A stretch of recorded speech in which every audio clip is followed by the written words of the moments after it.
the idea for this topic, what we do as therapists when we mess up, came to me several months ago when I messed up big. And I shared this with you a few weeks ago that I said, I wonder how many of our clients really do think to themselves, wow, they must have life figured out. Like they must not get in any arguments with their loved ones. They must never mess up. And I know I'm really honest and upfront with my clients that no, that just ain't true. But I messed up big several months ago. My husband I don't even remember what was happening, but we were, kind of building to an argument. You can feel it escalating. I felt it coming along. And something popped in my head. And what popped in my head is he's being an effing idiot. I'll just be totally honest with you. That's what popped in my head. And I felt it bubbling up like I was going to call him that. And I was like, don't do it, Ellen. Don't do it. Don't do it. Don't do it. And then it just bubbled up and I said it to him. And I think it was after that I remember thinking like, if only my clients could see me now, right? Like we talk about all this relational stuff and all this emotional processing. And if only they could see me now, I just let it all burst out in a moment of, poor emotional regulation. But I thought, gosh, that's really important that people know that even as therapists who have all this training and all this experience and we're coaching people along relationally and internally, right, with their own internal system, we also mess up. And I thought it might be helpful to shine light on what do we do when we mess up? Because the goal isn't to not mess up. That's an unrealistic goal. Our hope for our clients is not that we give them tools to never mess up. It's that we help them know what to do when they do inevitably mess up. And we also inevitably mess up as therapists. So any thoughts initially on this topic, Georgia? Like what comes to your mind on us messing up? Yeah, I think, also I was just going to say as therapists, I remember having a session during my classes where my professor said like, people often think, as you said, like, therapists aren't like they're not acting out or they're not giving into these like emotional like moments Whims, right. But she said, but what got us here in the first place? So, she says like, remember, we're the craziest of the crazy. That's why we're here. She was very much like, we're the worst ones. Yeah. That's why we studied it. That's why we trained in this way. So yeah, I feel like I'm definitely like one of those where it's like I'm one of the worst ones. That's true. That's an old adage in the therapy world, is that we all became therapists to find out what makes us so crazy or why we're so crazy, what's wrong with us, basically. And so, this definitely fits within that view. Yeah. And I think when it comes to like messing up, I think what I've seen sort of in my journey along the way as I have messed up, today, yesterday, right? Yeah. That I feel like it has been. I've noticed that like certain truths really, really help me in order to like ground me back into who I want to be and into emotional regulation and into just like myself again. More so maybe than some practicals. And I think today we will definitely talk through some practicals, but I think it's probably important that we acknowledge that there are like certain truths that really can help us almost then figure out what practicals we need in order to get back into sort of, I don't know a good word for this. I picture it as almost like a homeostasis, where it's like we're just back in our place that we want to be in. We're back in ourselves. We're back in a regulated place. Yeah. Oh, what a systemic word that you used. I love that. I'm a systems thinker. I'm a marriage and family therapist. I come from a systemic perspective, and Georgia does not, but that is such a systemic word, right? Homeostasis, back to our level of normal, right? And so, when we leave homeostasis, it's literally called chaos. That's what's called in the mathematical world, where this was created, this term and this concept were created, and also in the therapeutic and relational world when we leave homeostasis. And so, I think that chaos is created in our own minds with our expectations when we mess up. I don't think us messing up always creates that chaos. I think what happens with the shame spiral and all that, happens internally after we mess up often creates that chaos, and getting back to that homeostasis with God within ourselves is a good goal. The goal is not never to mess up, never to leave that homeostasis. It's to know how to return to it when you do inevitably leave it. So I love that perspective that you're offering us. So it sounds like you have a well thought out kind of formula here. What do we need to be aware of when we mess up? What do we do?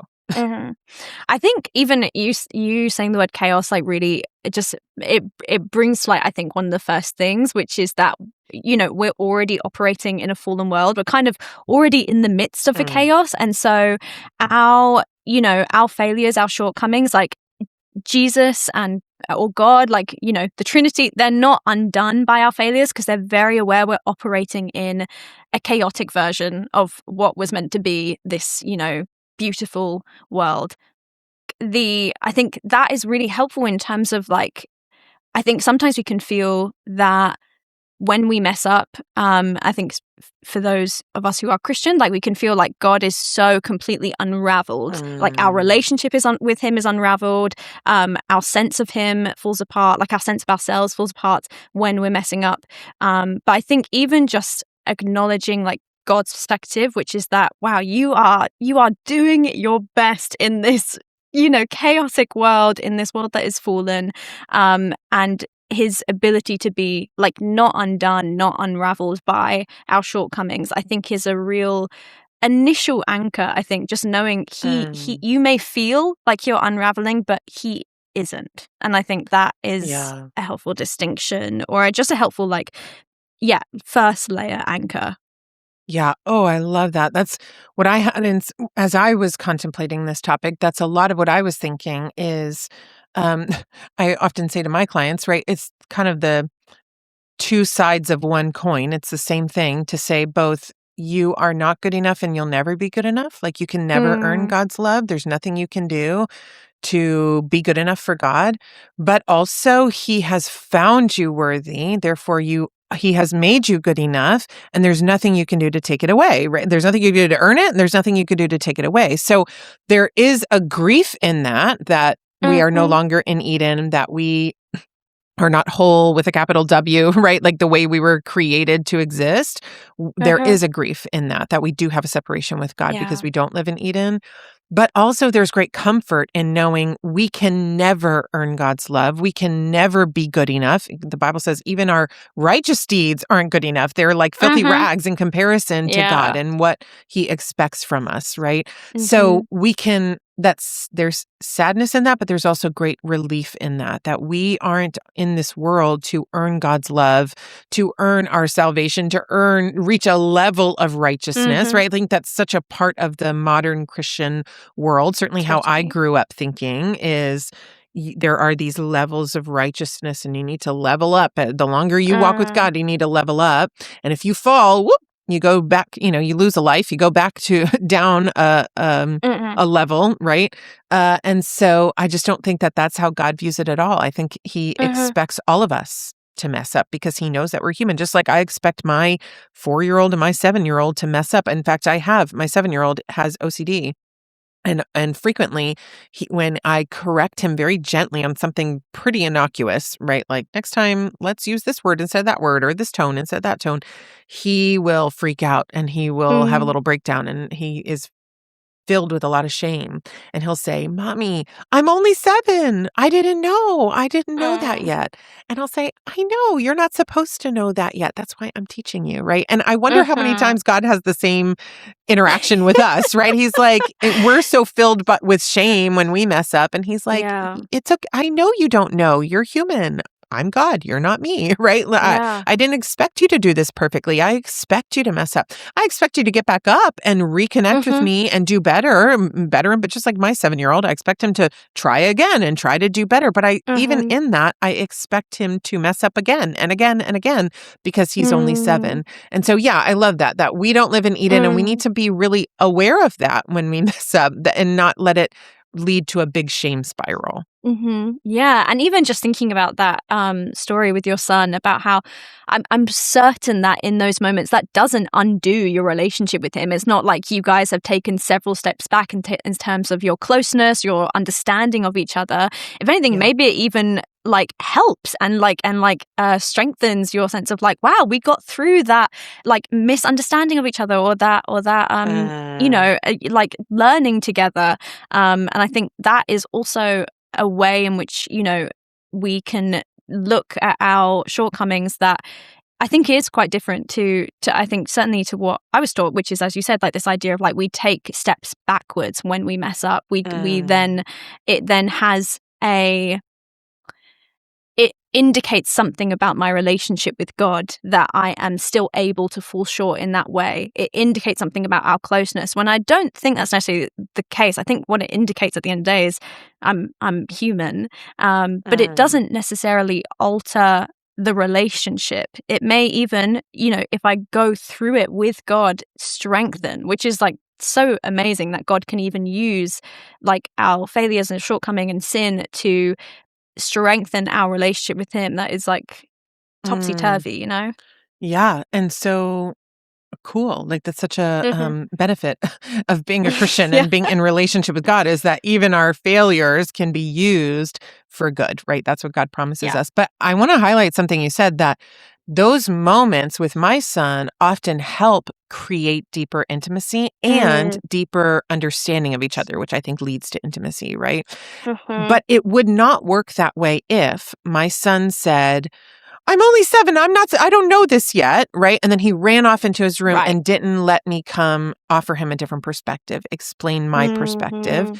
And if he didn't answer my bids for connection in that moment, it would not lead to deeper intimacy. It would lead to greater distance between us, because we would have a great misunderstanding. Well, he would have a great misunderstanding about me, that I expect him to be perfect. When he's not perfect, I'm distant and angry and have less love for him. And without correcting that through intimacy, without him literally coming into my arms and me explaining it to him while we have physical connection, he would not be able to see it any different way. And I want to highlight that from a human perspective, because I think that's so important with us and God as well. Obviously, we can't run into the other room, into God's arms yet, not this side of heaven.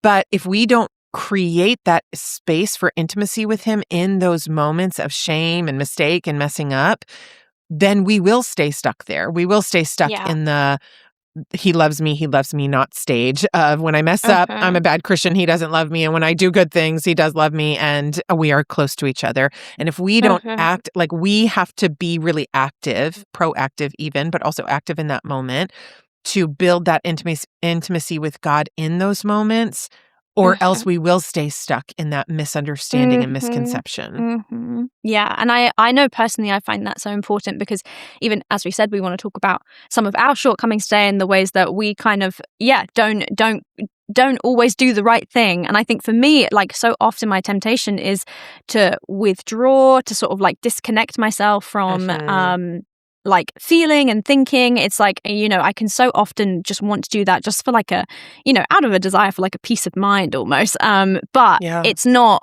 the way in which God obviously wants me to get peace of mind through this like disconnecting from him, or this withdrawing from him.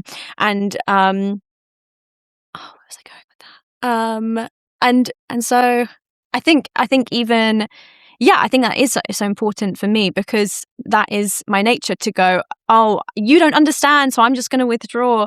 But actually, for someone like me, that is where I need to really like have a, like, really check my pulse there. You know what I mean? Like, really be aware of, like, this is actually a moment where I need to draw near, or it would be really, I think God still works with me even when I get distance. He waits for me. But I think this is, it's always an opportunity to draw near and to learn through that, rather than doing my instinct, which is to withdraw. Backing away. Yeah. Yeah. And I think when we withdraw, that's exactly what Satan wants, right? Like, that is what sin does. That's what God tells us. That's what the Bible tells us. When we sin, when we mess up, when we make mistakes, it creates distance between us and God. But can you imagine?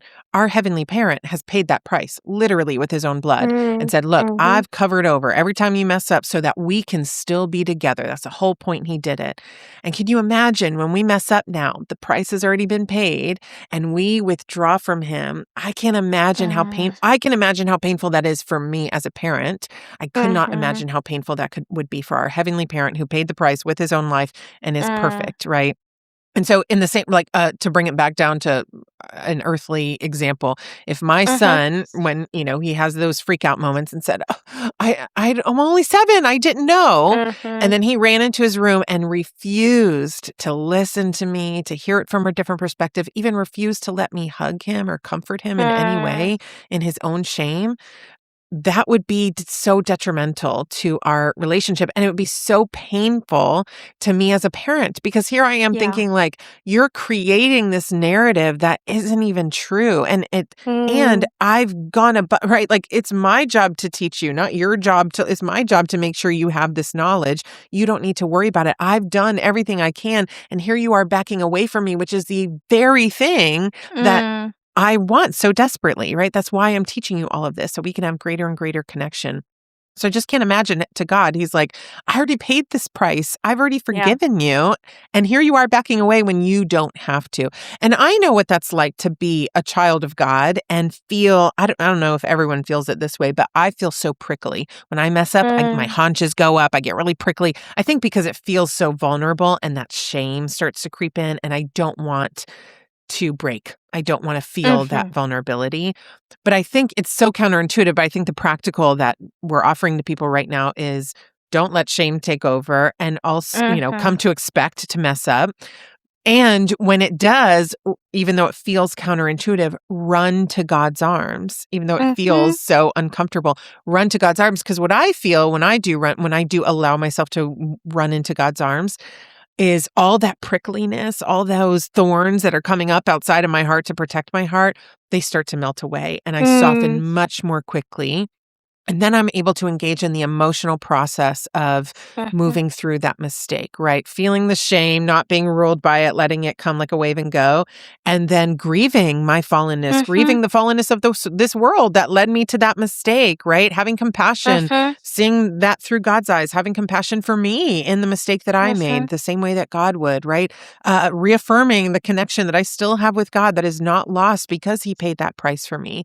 And I think from there, we can figure out, all right, now what do I do relationally? If this involves someone else, I need to go make amends for this. But I think we have to start in that relationship with God. Yeah, and it really does. It does feel like that reorienting happens with God. Like if we're withdrawing or becoming prickly, it's much harder to do that reorienting work, that perspective shift. Whereas once we sort of are able to be at rest in who God is as our dad, and and to really recognize who he truly is, like his true character, and I think also to imagine his posture to us, he is right beside us, that he's not standing over us, even though he could. He is so beside us. He maybe is putting a hand on our shoulder. I think really getting to that place then allows room for that perspective shifting to happen, which then takes us to that place of regulating. So it's a real it's a process that really has motion to it. It opens us up to where we want to get to. I love what you just said, reorienting in his arms with him relationally. And I love that because it just gives the picture that our anchor really is God. I think a lot of us try to reorient by making logical sense of it, right? How did I get to this? What led me to this? Right. How can I prevent this in the future? Or reorienting relationally, right? Calling someone up and justifying the mistake that you made, right? Can you imagine if I had called my best friend and said, my husband was being such an idiot, and that's what led me to calling him, this really terrible thing, right? I could have tried to reorient through these insufficient means, right? Trying to justify, trying to make logical sense, trying to pacify, right? Trying to numb, watching in movies until I wasn't thinking about it anymore, eating until I felt better, right? There's lots of different ways that we can try to reorient, but none of them are as helpful. Some of them are more helpful than others, but none of them are as helpful as running to God's arms and reorienting in his arms as we say, all right, this wasn't okay. And also, God already paid the price. God expects me to mess up. I need to make amends, but also God has compassion for what led me here, right? When we can hold two truths at once in God's Totally. arms, we can see a fuller picture. That's what allows us to reorient and then eventually recalibrate to determine what are my next steps here.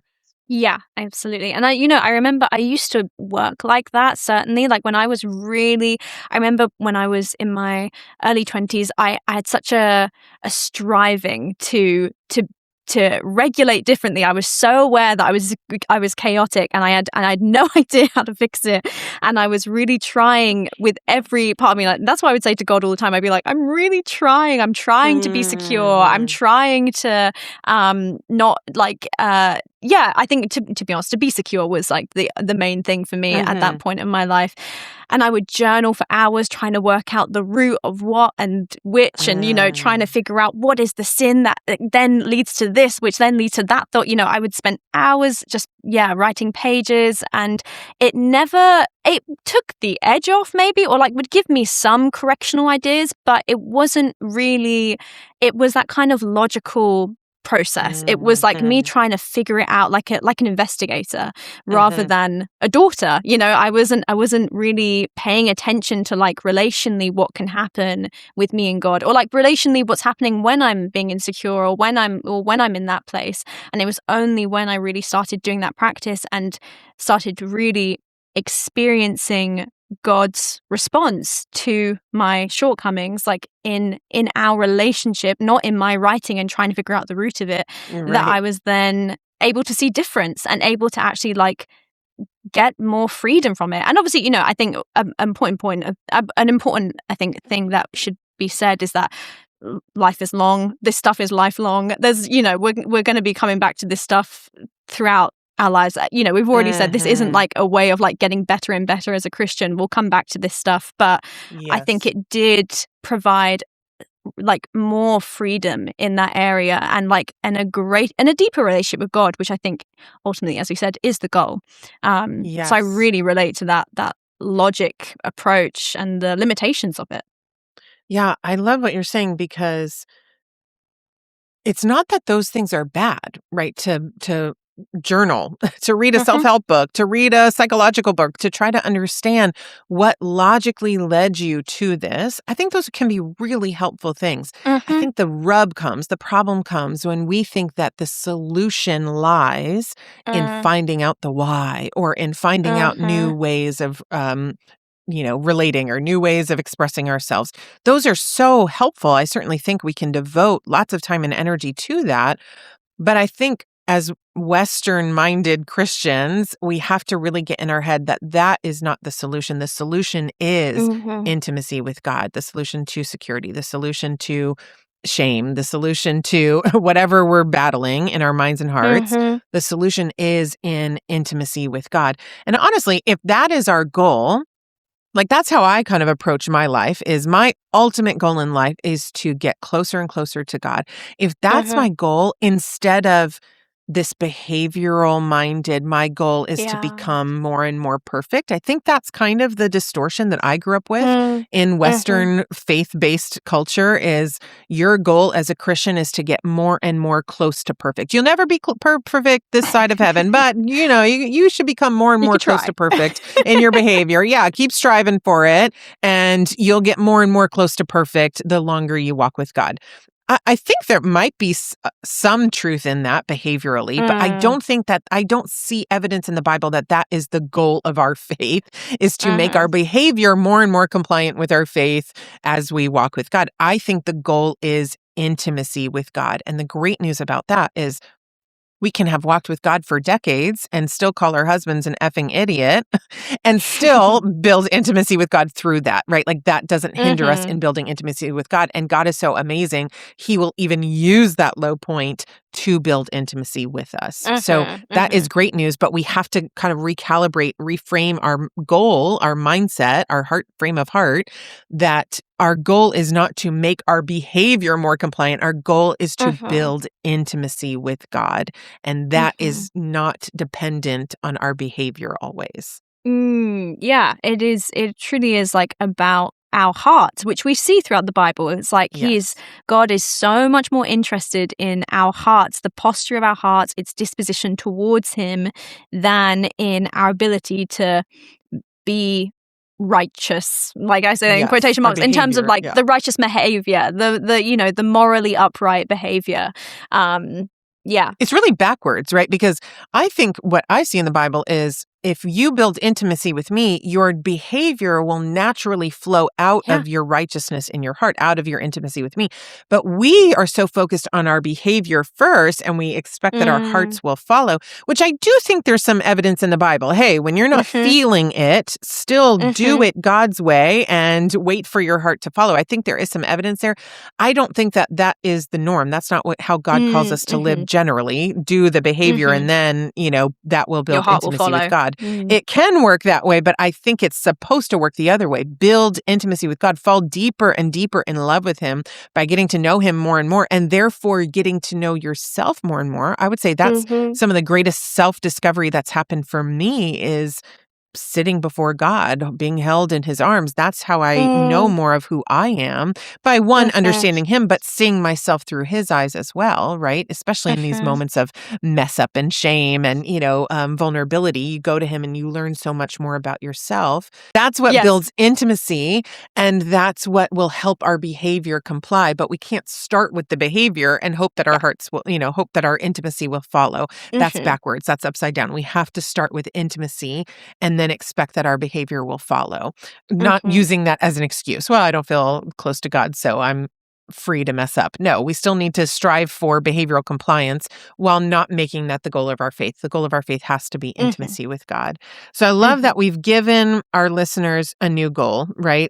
Start. How do you handle it when you mess up? Well, first of all, come to expect that you're going to mess up. Yeah. And make your goal in life not behavioral compliance, but refinement, being made more and more into God's likeness, gaining deeper and deeper intimacy with Him. Don't let shame take over because you've expected that you will mess up. God's not surprised by it. He expects it of you. We shouldn't be surprised by it. We should come to expect it of ourselves.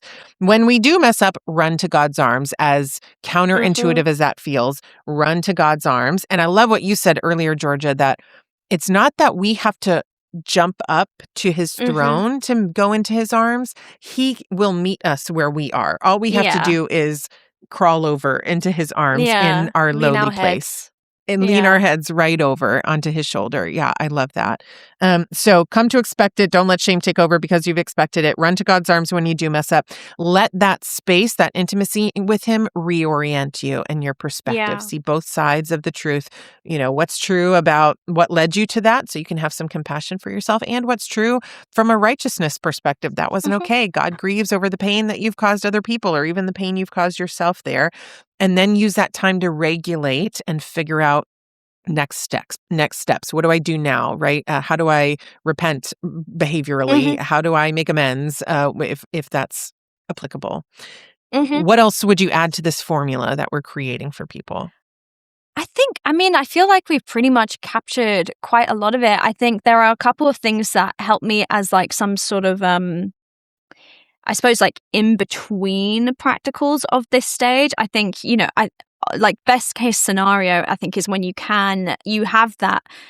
are in that place where you can run back to God. You do have the courage to go back to Him, to lean your head on Him. I think there have been times where I feel like I'm not even there. I don't even know. I've withdrawn to the point where I actually need some sort of buffer. And honestly, having a friend to speak to about what's happened that week, and to for the purpose of what I do with my friends, I say, hi, can you listen to God for me and let me know what He says? Aww. And so then I share with them what's been happening in that week. And then they will in turn say, I think this is what He'd say to you. And then because of the place they're in, maybe they're feeling more connected that week.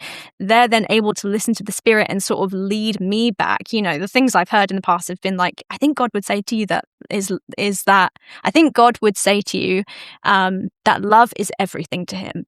And the fact that you love Him is everything to Him. And, it's having those people around me to then allow me to go, okay, I think he is, I'm reminded that he is safe enough to go back to after this fallout. So I think that's a helpful buffer I have, where it's like asking friends to listen to God for me, hearing his voice through them, through the Spirit, and then being able to return to him completely after that. It's just a helpful, practical buffer just in between, if anyone should find themselves still kind of in between, Oh, I love that. I love that practical of utilizing other people's perspective when you feel like you're a little too in the shame spiral, right? We all get there. We can expect that we will feel shame. We're fallen. That's going to happen. But I love this lifeline you're offering people when you do find yourself, right, taken over by shame, and you can't, this is what sometimes I ask my clients, what do you think God would say here? What do you think God would say to you here? And most of the time I will say my clients have a great pulse. Even if they're feeling really emotional, really full of shame, a lot of times they'll say, he would say, he loves me. He would say, I have compassion for how you got here, even though I don't condone what you did, right? But sometimes my clients are so come over with their own emotion that they don't have a good pulse on what God might say in that moment. And so I love this practical you're offering. If you're stuck there, if you're stuck somewhere stuck in a perspective that you just can't see past, call a friend, like who wants to be a millionaire, like, dial a friend or whatever they called it on there. Ask your friend, what would God say in this moment, right? Or what do you think God would say in this moment? What do you see in this moment? I love that practical. That's so important. Yeah. And I really love something else you said in there, have the courage to run back to God. Because I do think that it does take some courage, right? I think it takes courage to build intimacy with any being, human or not.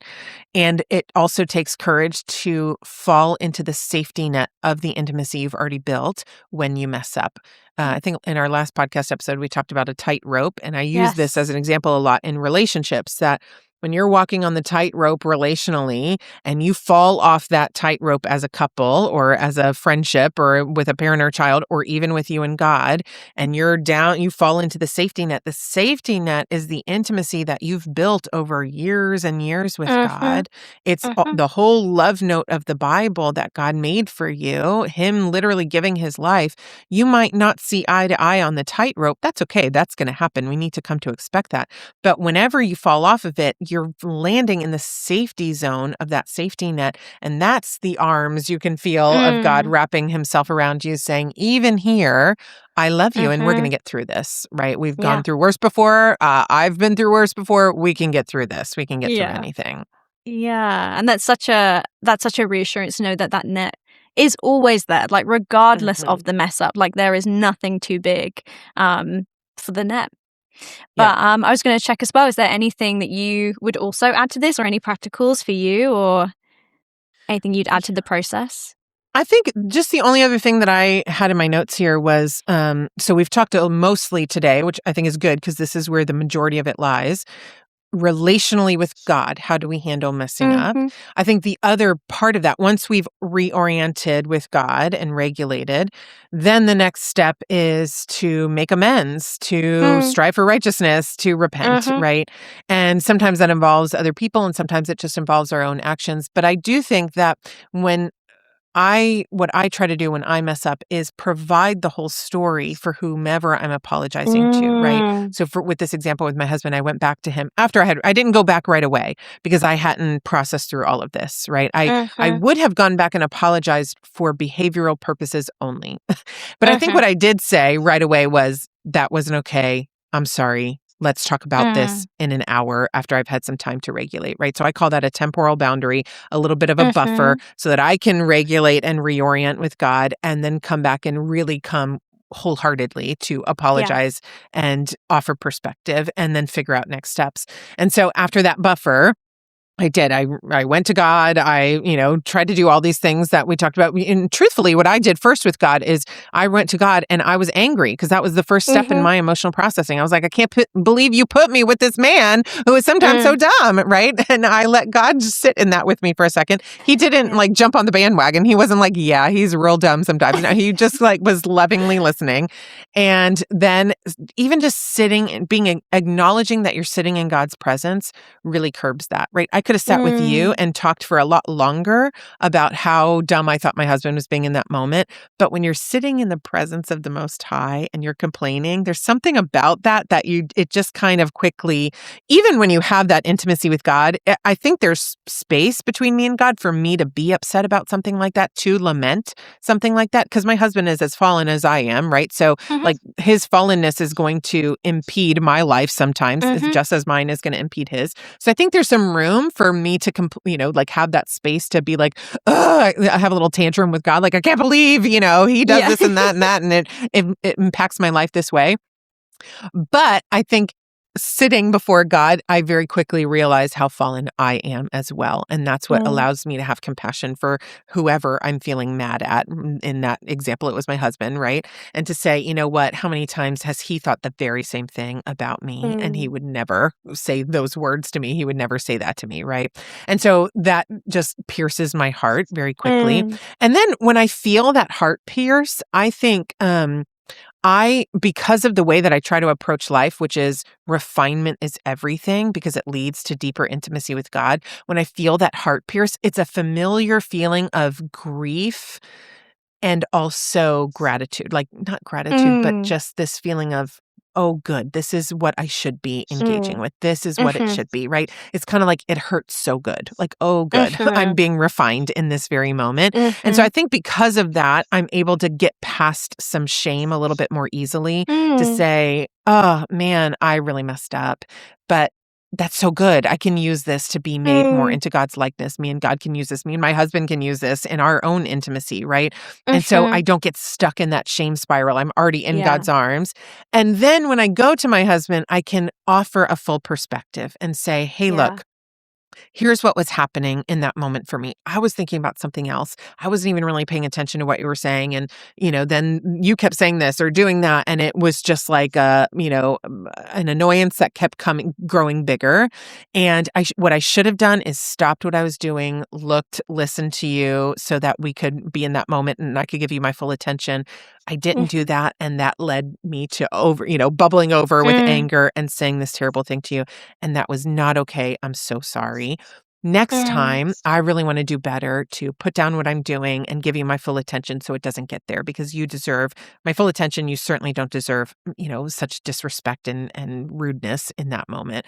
And so I think all of that starts in that intimacy with God. But then, like we said, if you focus on the intimacy part with God, with whomever, you transgressed upon, then the behavior comes. But when we focus on behavior first, it's missing a lot of that relational closeness, either between us and God or between us and the other person. What are you thinking as I'm saying this? Oh my goodness, so many thoughts going through my head. I love everything you said. I think it was what I took away from that was like three main like practicals for I think in particular like interrelational like shortcomings or when we snap at each other or whatever. Like one is the first thing that you like took that time. You like notice in the moment that like, oh, I need to like go and be with God now, or I need to take some time. It wasn't a thing that could automatically repair. It was something that needed like going away and then coming back, which I think was like such a good, as you said, like a temporal boundary. Is that what you called it? Yeah. Yeah, it's just because I don't have a better name for it, but temporal meaning time, it's right? Great. Like a time boundary. Yeah. It's great. And then I also loved your framing of the piercing because I think that's something, I mean, I know certainly I feel that piercing of the heart when I've messed up and I'm connecting with the reality of it. But I think I can still incline towards it then taking me to a shameful place. And I think we all probably know that kind of experience of like, oh, I've messed up. Ouch. Like I've really come to terms with the fact that it hurts. Like I've got this pang.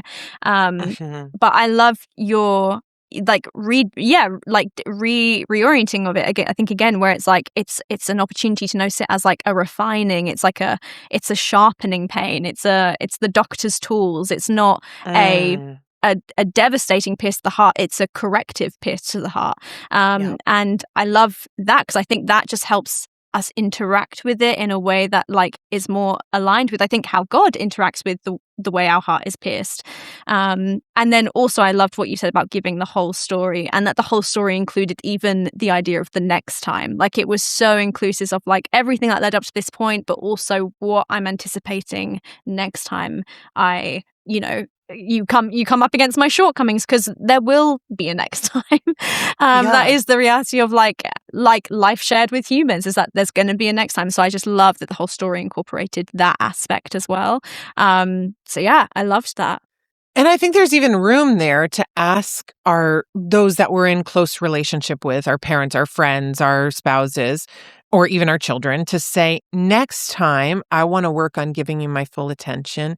Could you help me? If you're going to talk to me about something that requires like my whole attention, it's not just a, hey, what should we do about this or that, right? But you really need like my brain and my heart to be engaged.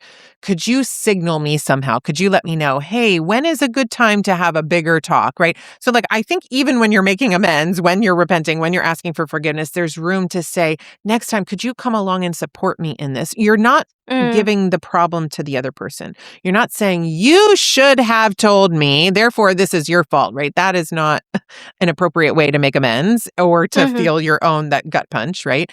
But I think you can say, this is my problem to own. As someone who loves me, can you support me in this next time by X, Y, or Z, right? So yeah, I think offering the whole perspective also helps that other person to understand us, right? Not to misunderstand where we don't hate you. We don't actually think you're an effing idiot all the time, right? Like, here's what happened. It bubbled over. Here's what was going on that you didn't see. It's not to excuse what we've done. It's to give you a bigger perspective to understand us better. I think that's the definition of connection: seeing, knowing, understanding. And these moments can be so big for our intimacy growth, especially with our loved ones, when we say, let me help you understand me, what was happening for me in this moment, of a moment that I didn't act well, that I wish I could take back, but I can't. Let me give you some perspective on what was happening, not to excuse it, but so that we can have deeper intimacy and connection and understanding through it. So yeah, I think that's how we can turn those moments into deeper intimacy with other people besides God. One of my favorite stories in the Bible is about David and Nathan. When David, I think it was after he slept with Bathsheba. It was after he slept with Bathsheba and, then killed her husband Uriah. And then Nathan, who was the prophet of the time, came to him and told him this metaphor. And he was like, hey, imagine this happened. Someone took sheep from a field or something. I can't remember the metaphor exactly. But David was like, I would kill that man. And, like 10 times he would make reparations for what he's done. And then in this like quiet gut punch piercing moment, Nathan says, you are that man. And I love that story because it's such like a mic drop moment, right? And it's like, it's that piercing moment that we all know where the scales are removed from our eyes and we realize we're the ones that messed up, right? Like, I am that, whoa, man, I messed up. It's my fault. Because I think as humans, we're so oriented to like shifting blame and finding excuses. And I think that's a protective mechanism for our hearts that, I really understand. I get, but I think that moment, that piercing moment when we realize you are that man, you have messed up here, we try to avoid at all costs. But actually think about even the story with David, that was the moment, the catalyst for all the beautiful things that were born after that sin, right? You think about some of the beautiful ways that David handled that particular sin. Their baby died, but it's hailed in this moment of, their baby later died. And it's hailed in this moment in the Bible as such a righteous act that David fasted and prayed. And then when their baby passed, he rejoiced, right? He gave thanks to God for, the life that they are living. I think, and all the other beautiful things that happen after this moment in David's life would not have happened if he didn't have that piercing moment. And again, if we can make that reframe that our goal in life is to have more of those piercing moments so that we can grow in understanding and intimacy with God and with the people in our lives, then we can not not look forward to those mic drop, you are that man piercing moments, but we can turn toward them. We can embrace them a little bit more wholeheartedly instead of turning our backs to them and saying, no, no, no, I want to mitigate this pain as much as possible. When we turn toward them, it pierces, like you said, that feeling that we all know, but it leads to great change, great intimacy, great, beautiful things. Yeah. I mean, even just thinking about that story of David, it's just noticing that the piercing led to such a transformation. And it's like, maybe that is God's intention with piercing us, is that it will lead to a great transformation. That's it. So it's not to be feared when we feel it. Yes. Amen. Well, I think we've given some a great formula here, kind of, if you will. But let's recap, because this is pretty abstract internal stuff, and it can be difficult to cling on to in a moment when you're navigating it. So here's what I remember, but Georgia, chime in for what I forget. What we've said is, first of all, our goal in life, our ultimate goal, is transformation that happens through refinement. And so we need to come to expect that we're going to make mistakes. We're going to mess up, sometimes real big. God's not surprised by it. He's not shocked by our sin. We shouldn't be either. We should come to expect it. And when we do, instead of turning away from him in our shame and therefore perpetuating the effects of sin, which is distance from God, we can cut short the effects of sin and say, okay, I messed up. Oof, I hate that, but I'm going to run to your arms, God, and I'm not going to let this separate us any more than it already has. And in God's arms, that's when we can reorient, say, what is true here? What happened? Let's make sense of this in God's arms, using some logic, but also relying on that safety net of intimacy that we have with him. How did I get here? And what do I need to do now? And then from there, we can go make amends in however we need to. We need to focus on our behavior, yes, but it needs to stem from our intimacy with God. And that takes a lot of courage, like you mentioned, but it's courage that will be well met, because God is waiting with open arms to meet us right where we are, even in our sin, even in our brokenness. What did I miss here? I feel like you got everything. I think, and then I suppose the only thing is that the relational things of like having time in between in order to do that process, being able to offer the whole story, like what led up to the moment of mess up, what will happen next time, asking for help next, when the next time comes along, and not being afraid of the piercing, which I think actually you did mention. But I think that's everything. Embracing the hurt so good. Love it. Well, thank you for joining us on this episode of Heart Set Above, how to navigate when you make mistakes. Even we as therapists know what that's like. This is how we try to handle it. We don't do it perfectly either, but this is a formula that's worked well for us and for our clients. Thanks for joining us, and we will see you next time.